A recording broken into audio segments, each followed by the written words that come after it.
Vous comprenez? Seulement que nous sommes tous en président de la République depuis Abanda, ça dit sans faute. Au Congo, vous prenez beaucoup d'institutions, il y a Mokonzi Aboye, depuis Congo et Banda. Nous avons maintenant atteint Mokonzi, le Kola Oyo Totindi, nous avons atteint Mokonzi Aboye, nous avons atteint Aboye. Jusqu'au que ça soit le Oulonga Mokonzi Aboye, pour Djanani. Ochaye Fayulu, danseur, Oyo Delo, Fadi Poupa, Na Watanabe, à côté chômage.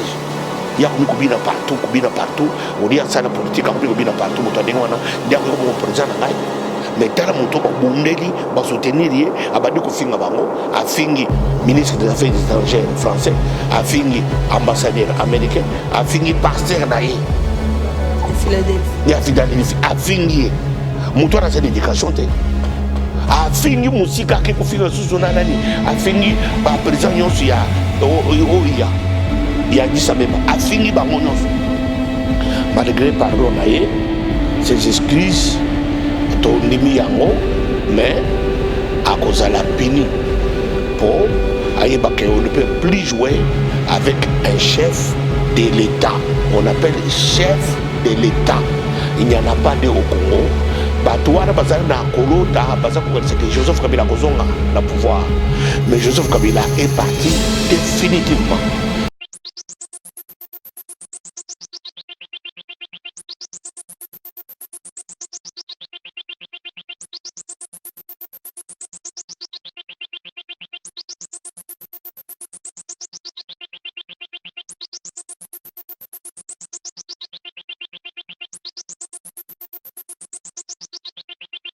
Oui, Matondi Mingi, Balandi à Congo Live Télévision. Merci Penza pour Pona et à Bino chaîne YouTube Congo Live. Oui, Lobelaka Boutoupe Moi, Matali politique, topé actualité, Yamboka Nabiso Congo. Lelo Penza, tu es bon Kokutana Mona Mboka, Bishop Chatumba, Oazali Bongo, Moto Lobelaka politique. Naye, tu komeka un peu que l'obélation, actualité, les autres tambola bongo na Mboka Congo, Pema Msusu, Mbote Mona Mbota Congo Live. Boni Basanga. Kitoko makasi. Oui, mwana mboka tokende mbala moko na actualité na biso.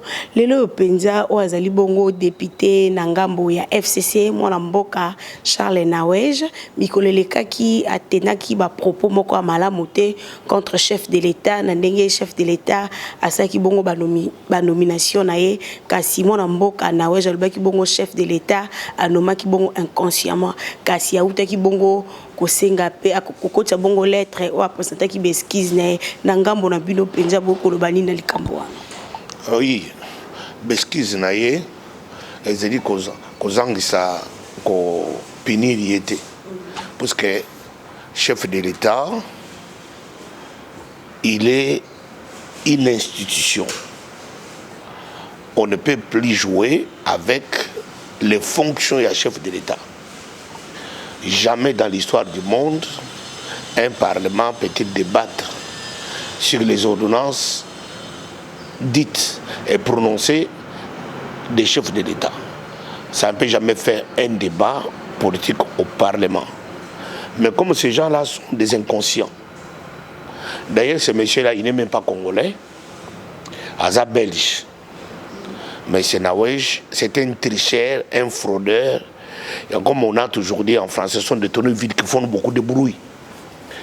Alors, il y a que des candidatures en Belgique, comme député en Belgique, non. Il y a candidature à un Belge. Alors, il fouillait déjà, parce qu'il y a déjà d'avion, et Ethiopian Airlines avec ses deux fils, rentré déjà en précipitation en Belgique pour aller se cacher.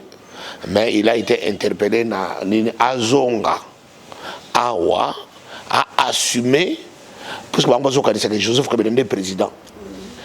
Ma campagne se couillait là, tout le monde a Joseph Kabila, mon toit congolais na ba punition, ba non la rue, et c'est dit qu'on réclamait déjà hier pour Aïbake, il y a l'exemple, il y a un état de droit. Quand on dit état de droit, c'est le respect à chef, c'est le respect à institution.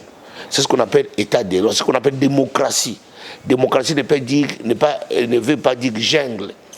Oh, tu te lèves chez toi le matin, parce que tu es un député nommé par M. Nanga et Bissengizi, tu t'élèves contre une institution appelée chef de l'État pour prononcer n'importe quelle déclaration où il y a aussi préjudice.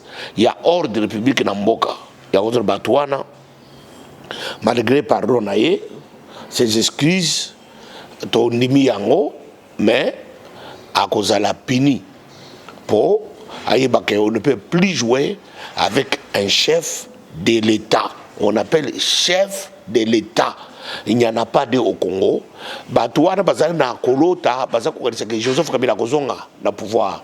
Mais Joseph Kabila est parti définitivement. Mais selon la constitution, il devrait faire 2 mandats et non pas s'il avait fait 2 mandats anticipatifs. À celle 5 ans accueillis, à Kozonga à celle 5 ans sumakei, à Kozonga sous à celle parce que le mandat doit être une fois 5 ans renouvelable une fois. Mais le rôle de militantement, il ne peut plus revenir. Joseph Kabila, même dans son esprit lui-même, ne veut plus pour mon éminent politique.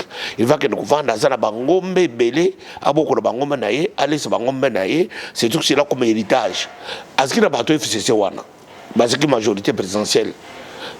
Alors il lui manquait que 15 personnes pour développer un Mboka Oyo. Est-ce que les longs des bateaux ne sont pas pour le Kabila, c'est une confiance.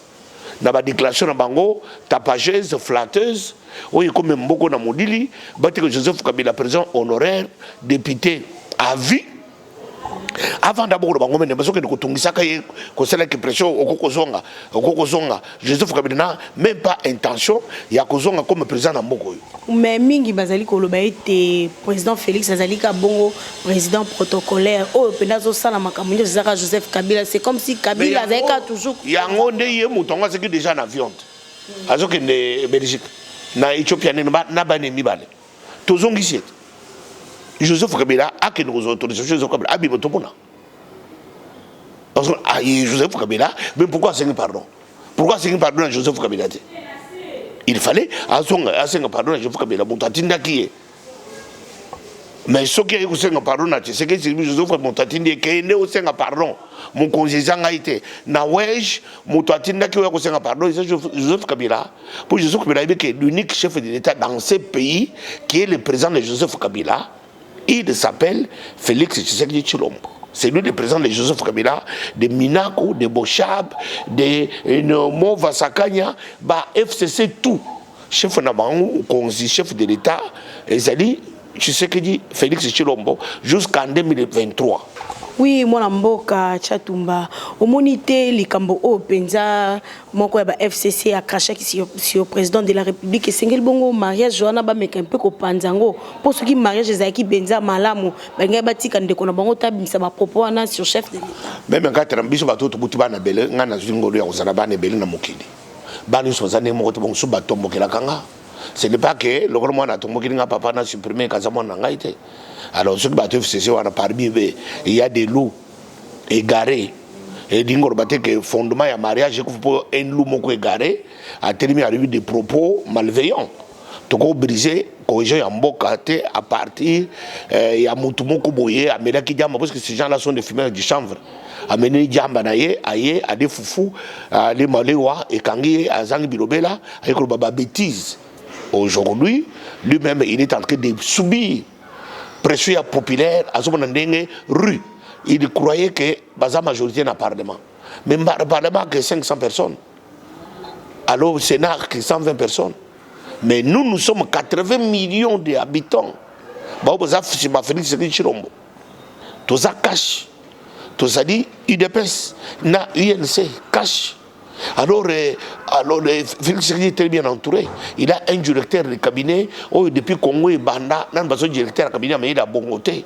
Il a maîtrisé. Mais n'est pas à maîtriser. À quoi maîtriser? Parce qu'il est dictateur. Parce qu'il va maîtriser Mboka. Il a intelligence vitale comme il était. Parce qu'il est pacificateur jusqu'au bout. Faiseur du roi. Il y a un truc à Simbio, aux rouges, à une commission Pembe, au Komi Pembe. Vous comprenez? Azamutu parce qu'on a été. yango boni na église nyonso bato basi bakomi ko sambela na komi na ngada amida nazo kamera na ngai basi nyonso bakomi mibani so komi nazala kamera nazo amida na ngai. C'est pour vous dire que bato wana baza bato basakana na bango te. Ce sont des gens baza bato moko babimaka na ba génération. Le toujours une génération oyo ce que tu perds moto le vital kamera to ko zoyer na génération en 30 ans pour tous bato ya ningi wana.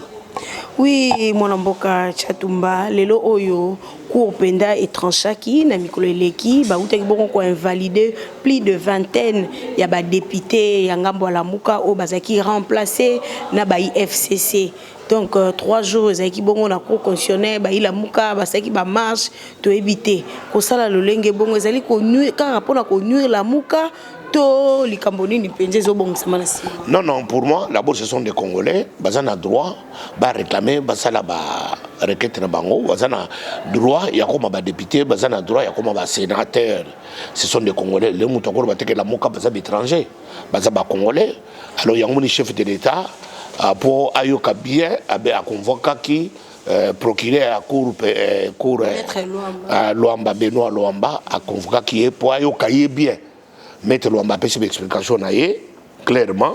Alors, il y a un autre jour baké, baza kota di kamuna bango, total n'engue que netu nasuka. Alors, tokubangate, ceux qui bango, tout le monde a partout, on peut trancher une histoire, batu basadi ba réclamation, bazo qui bango na droit na bango. Alors, le coup là, basadi ba recours na bango, toujours c'est là, finalité à bakam.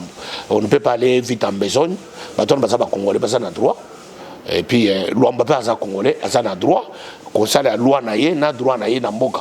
Et donc, on va dire que parce que vous avez la moka, parce que vous avez irrégularité, batte kabango. Alors, c'est une mauvaise coïncidence, parce que vous avez la moka. Tu es bien tout ce que le moka est en train de faire contre ces pays. Tu es bien en haut. Mais, ils ont droit à Congolais, ils ont Congolais, tous autres, ils ont bango, il y a toujours la résolution à la fin, il y a rencontre, il y a chef de l'État, na M. Benoît.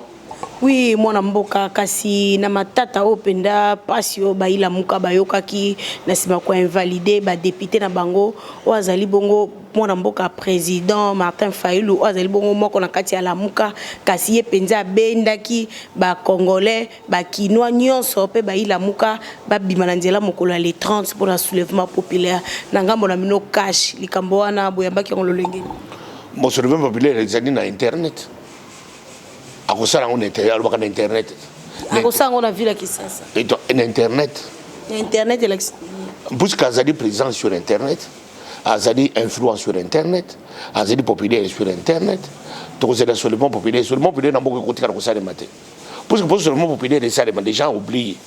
Seulement populaire que ça na province province bon côté parce que baza bampangi azobusana kena bampangi tuza ngai cha tumaninga na zaboye na zana bande kuna ngai abasi mingi babane bampangi bato baza l'espoir na ngai beau frère na bango baza bato la mukate mais ya se confondre que bato moko boye poignet ya bandi moko boye bamela saba ngo jamba ndé sur le bon populaire pour son populaire ça mais faux ndenge tsoko kena kabila yeke mun tsoko kena kabila congolais nous sanganaki baluba ba Congo bangala ba Swahili de to sangani to sali sukuba kabila ki togo sala sur le bon populaire na province mon côté province mon quoi té poignet ba tout moko bazata 200 personnes té ba sur le bon populaire na ville à Kinshasa vous avez organisé na 15 millions d'habitants pour ce bon populaire ça mais faut kaka ata 5 millions ba côté la barbara.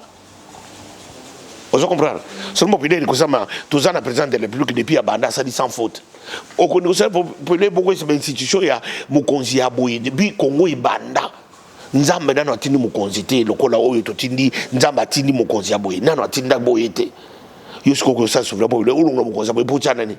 Ocha ye Fayulu danseur.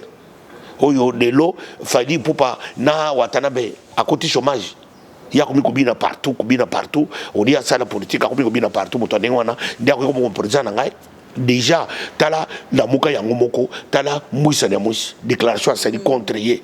Oui, vraie vérité des zones où Fayulu topé la mouka bazali ko luka, et zali de président Félix Antoine Tshisekedi. Voilà, yende mutu oyo azwaki est, Beni Butembo, après ce qu'il a Fayulu, a récupéré Beni Butembo naïe.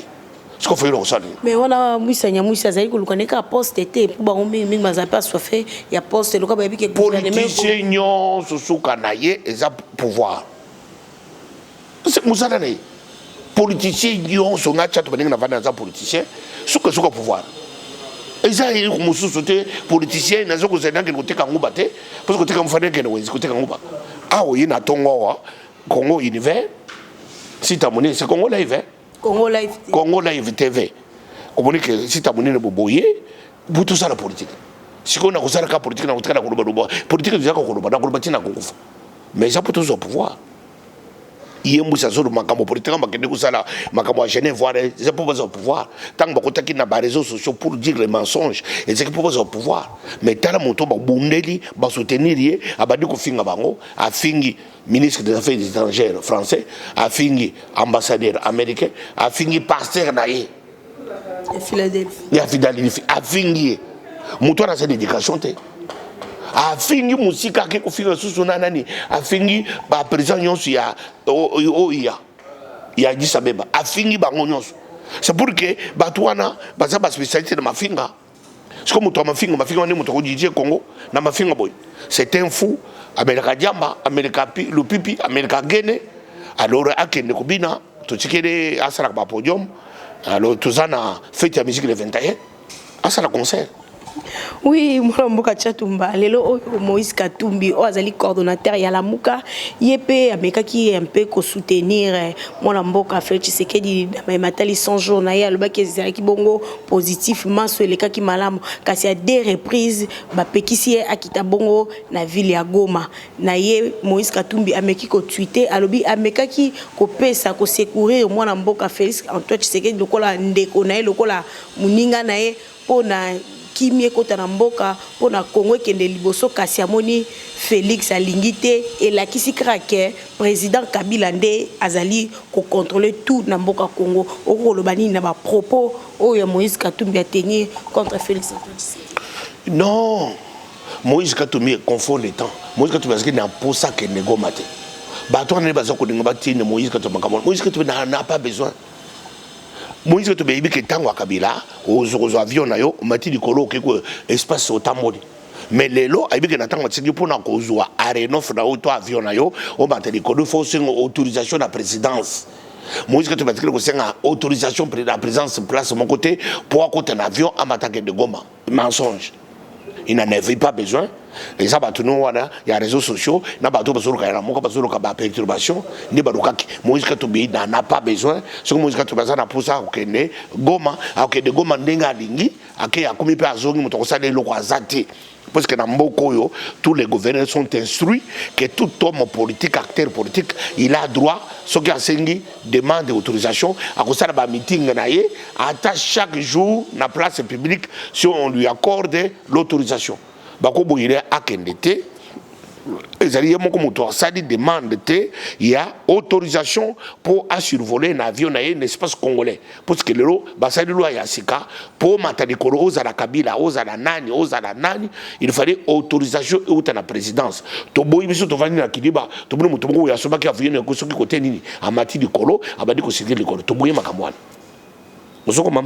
Alors, il y a une Moïse Katumbi. C'est une autorisation. Oui, mwana mboka Tchatumba yo pozali moko o penza obundi bitumba na ngambo ya mikili ya poto kino lelo alternance ekoti na mboka ozongi Kinshasa kasi ndeko na ope moko azali bongo combattant na kombo ya Bokechu lelo penza ba insulte leki contre chef de l'état na ebité yo petant que combattant bande ko lobela pe Kabila Kabange n'époque wana Azam mal éduqué, c'est un garçon mal éduqué. Azam mal éduqué, tata naye Alexis Malamoté. Il n'est pas le seul combattant dans la diaspora. La diaspora, c'est plein de combattants. Tous Congolais de la diaspora, majorité, sont des résistants, sont contre les pouvoirs. Ils ont un Kala, ils ont l'eau, tous la majorité, ils sont contre le pouvoir. C'est tout à fait normal. Ils ont droit démocratique. Mais, dans les réseaux sociaux, au moins, il y a un modèle où on a été. Il mori mo insulte et là ba na ya mibali mwana ya mobali soka bali mwa sala mukina tongo mama bokilo yiko de ka fini mama bokilo noy mwana ya mwasi moni mo tata ne ko fingi kangaye soka na mukina tongo mama bokido papa bokido ya kina ndako a fingi tata bokido na ye bana na baba na mabana na bango baba na bokido ah oui bana baba de ko finga ba tata bokido baba de ko finga ba mama bokido. C'est tout ce qui nous reste à faire ba finga ka bango puisque yangonde il doit savoir faire ba finga ka ba tata ba finga ka ba mama. C'est tout ce qu'il doit faire parce que le chef de l'État, c'est une institution. Salir chef de l'État. Ah voilà, yango muni mwane kanga basi bana na ya basi e kanga bana ya mibali. Ba finga naka, ba finga ka ba teka mikate, ba teka nguba, ba teka bikedi, mwana bokeji ko soko muni ka kelongi na yeke ma finga tatane elatai. Oui, moi l'amboua chatumba tumukusa moke na suka émission na biso lelo penza milulu minene za na mboka na biso Congo mokola le 23 juin oyo moi la mboka Jean-Pierre Bemba zozonga na mboka na ye bino boyebaki programme on a très bien kasi bino pe ba cash organiser cérémonie monene manifestation monene na stade des Martyrs esika wapi ba ila muka ba robanda aéroport triomphal pour la meeting na bango allez bino pe botier donc fara pasteur muku na pe mai kalamba ba bengisi bana Congo nyonso ba ko célébrer penza lolenge ni élection lekina na kimia na ebité eloko wana penda boliko lukanyinga exactement prometté c'est mboko iko za activité mon côté. Ça, c'est une nation. Les activités mineures. Ah oui, et cause à 40. Et c'est à 50. Au retour, il y a Jean-Pierre même une action, une activité officielle. Il a prévu Moutazou dans la il a droit. Batu so zana Kinshasa, basa batu ya Jean-Pierre Bemba te. Azana poignet batu ni bokeno kolo. Ba lobité que batu Jean-Pierre Bemba d'été. C'est ça la différence. Bon bolingue ko pour Natal et 30 jours tata moko. Pour tout pour non, ba ko suspendre moko te parce que Jean-Pierre Bemba zoya.